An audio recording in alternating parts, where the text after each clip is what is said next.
हमें क्यों रोकती है? हमने तो पहले भी कहा था कि सर अगर आप 5 प्रतिनिधि चाहते हैं हमारे तरफ से तो हम 5 ही भेजेंगे, 2 चाहते हैं हम 2 ही भेजेंगे, लेकिन आप हम लोगों को बुलाइए तो सही। 8 तारीख को मुख्यमंत्री का पद ग्रहण करके आज कितना 15 तारीख हो गया है, ये आप ही बताइए, आपके तरफ से ही बताइए कि वो किस प्रकार से संवेदनशील है।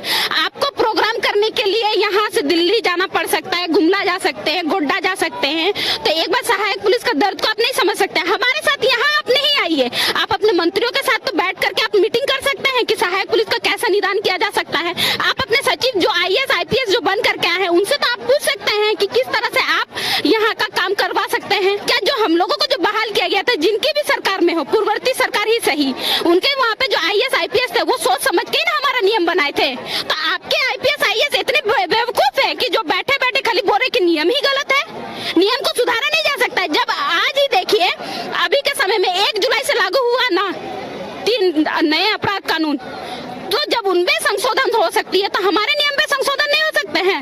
जब 3 कानून संशोधन हो गया, संसद में पास हो गया, आप एक राज्य में रह करके एक राज्य के मुखिया, हमारे यहाँ तक कि आप कहे जाएंगे बापू, हमारे लिए कहे जाएंगे आप पिता, क्योंकि आप इस झारखंड राज्य के मुखिया है। बच्चा अगर पिता के पास ना आए तो किसके पास जाए? माँ के पास जाए। माँ भी तो हमारी नहीं है। यहाँ पे हम लोग यहाँ पे ऐसी कितनी महिलाएं हैं जो बिना माँ बाप के यहाँ पैदा होकर के पढ़ी है, लिखी है, खटी है, 50 रुपए में ट्यूशन पढ़ा के अपने आप को पढ़ाई है, हो सकता है भाई लोगों को भी पढ़ाई है। उस बीच में वो कितना अपना पढ़ाई को रोकी है वो हमसे भी पूछिए, और भी कितनी महिलाएं होंगी उतनी पढ़ी होंगी।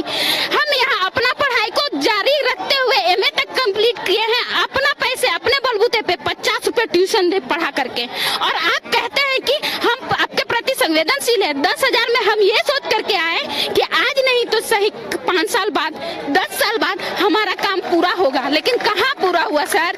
संवेदनशील उसको नहीं बोला जाता है। आप कार्य के प्रति 1%, 0.1% भी अगर आप काम किए होते तो हम कहते कि सर हमारे प्रति संवेदनशील है। आप तो 8 तारीख से 15 तारीख हो गया, आप एक बार भी आकर के हमारे पास ये नहीं पूछे, या आप अपने प्रतिनिधि मंडल को यहाँ नहीं भेजे।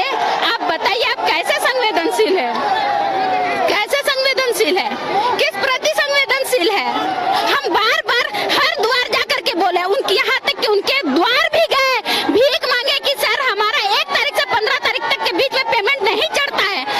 तो सर बोलते हैं कि ठीक है तुम लोगों का नियम गलत है, तुम लोगों का नियम सही करेंगे। सर कहाँ नियम सही होगा? कैसे सही होगा? या तो आपके यहाँ जितने भी सचिव है आपके यहाँ बेकार बैठे हुए, AC के हवा खाने के लिए बैठे हुए, झारखंड के प्रति कोई आपका उदासीनता जो दिख रहा है ना झारखंड के आदिवासी मूलवासियों के प्रति, वो आज उभर के आ रहा है। आदिवासियों को इतना मत सताइए कि वो उलगुलान करने पे मजबूर हो जाए। आज यही उलगुलान है राजभवन घेरने का। आखिर ये हमारे पता नहीं, हमारे जो भाई है, साथी है, हमें रोक करके रखे हैं, जाने नहीं दे रहे हैं। अगर ये जाने नहीं देंगे तो मेरा पेट कैसे चलेगा? मेरा परिवार का पेट कैसे चलेगा? आप बताइए। यहाँ 2500 सहायक पुलिस यानी कि 25 लाख परिवार है जो पीछे बैठे हुए कि बेटी आएगी, पैसा भेजेगी, मैं खाऊंगी। चाल दावल घर पे आएगा, लेकिन अभी तक चाल दावल घर नहीं गया है। आप बताइए 12 महीना में 10 महीना हम लोग ड्यूटी करते हैं और 2 महीना भीख मांगने आ जाते हैं, लेकिन भीख में कुछ नहीं मिलता है, चारना तक नहीं मिलता है। आपका जमाना में जब चारना नहीं चलता तो आप 10,000 में आप मुझे कैसे खटा सकते हैं? आप मेरा आर्थिक स्थिति मजबूत कीजिए, मैं आपके द्वार नहीं आऊंगी। मैं लिख करके देती हूँ, मैं नहीं आऊंगी। अगर ये चाहते हैं कि मैं कुछ नहीं दूंगा तो मैं वर्दी खोल के जाऊंगी, लेकिन कटोरा में आपको जहर देना होगा, मैं ही खा के जाऊंगी, क्योंकि मेरा इतना सहनशीलता नहीं है कि मैं घर जाकर के अपना काम कर सकूं, कि इतना नहीं है कि मैं अपना भाई लोगों को बोल सकूं कि मेरे पास पैसे नहीं है तुम मत पढ़ो। वो जैसे भी पढ़ेंगे अपना पढ़ेंगे, जो कार्य करना होगा वो करेंगे, लेकिन मुझे आज मेरा हक चाहिए। आज आपके माध्यम से मैं सरकार तक आवाज ये पहुंचाना चाह रही हूँ कि सर आपने 8 तारीख को शपथ ग्रहण करके संवेदनशील का आपने अपना स्टेटमेंट दिया, संवेदनशील दिखाइए सर, नहीं तो ये उलगुलान बहुत भारी पड़ जाएगा, बहुत ही भारी पड़ेगा। कमाल करते हो जी, बच्चे घूमने की इतनी जिद कर रहे हैं और तुम हो कि तुम्हें फुर्सत ही नहीं मिल रही। अब इतनी गर्मी में जाए तो जाए कहाँ?